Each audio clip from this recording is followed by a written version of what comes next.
మన ముఖ్య అతిథి గారు మాట్లాడే ముందు వేదిక మీద అధిరాహ మారదులు ఉద్యమకారులు కింద కూడా అందరూ ఉన్నారు. ఒకవైపున ఎండ వస్తుంది.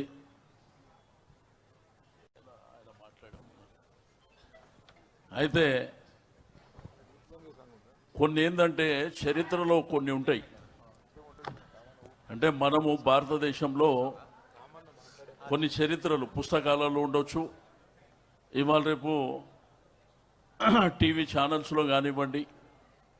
ఒకప్పుడు రామాయణం మహాభారత్ వస్తుందంటే హైదరాబాద్ అంతా ఖాళీ ఉంటుండే, టీవీల చుట్టూ అతుక్కపోతుండే.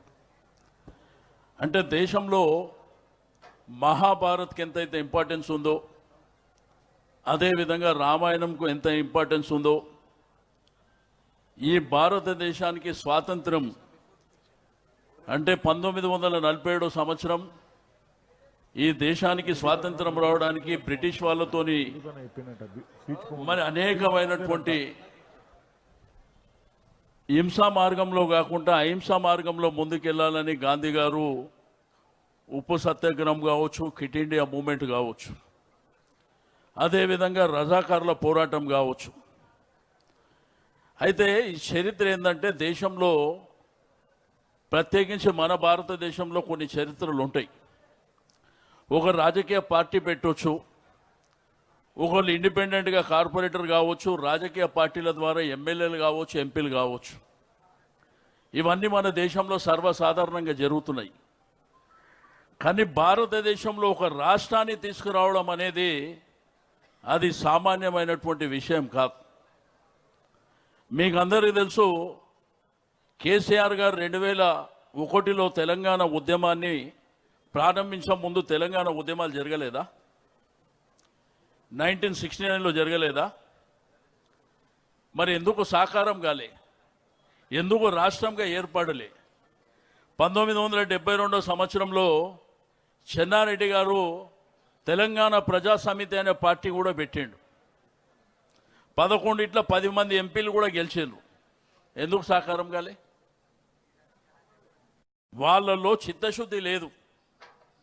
ఎప్పుడు చూసినా ఢిల్లీకి అమ్ముడుపోయినటువంటి నాయకులే తెలంగాణ ఉద్యమాన్ని నడిపించారు.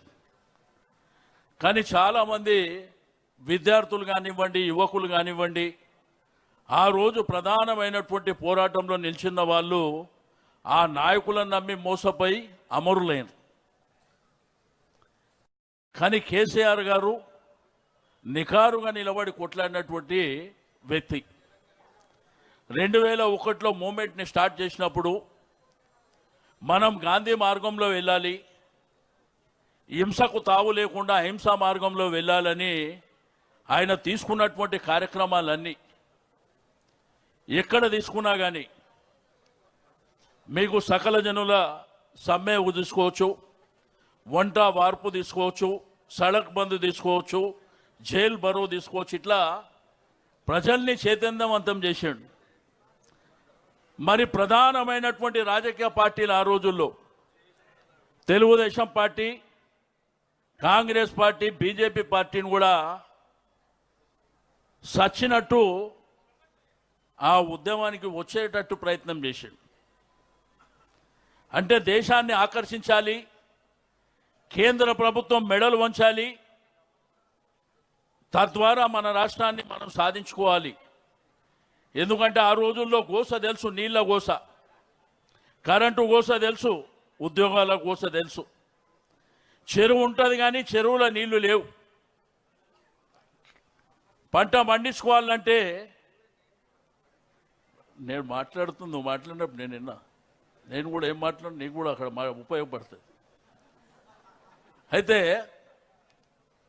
మరి కరెంటు లేక గ్రామాలలో కులవృత్తులు ధ్వంసమైనటువంటి సందర్భంలో వారందరినీ ఒక తాటి మీదకి తీసుకొచ్చి కాంగ్రెస్, బీజేపీ, తెలుగుదేశం పార్టీ కూడా సచ్చినట్టు జై తెలంగాణ అనే పరిస్థితి తీసుకొచ్చి రాష్ట్రాన్ని సాధించింది తెలుసు.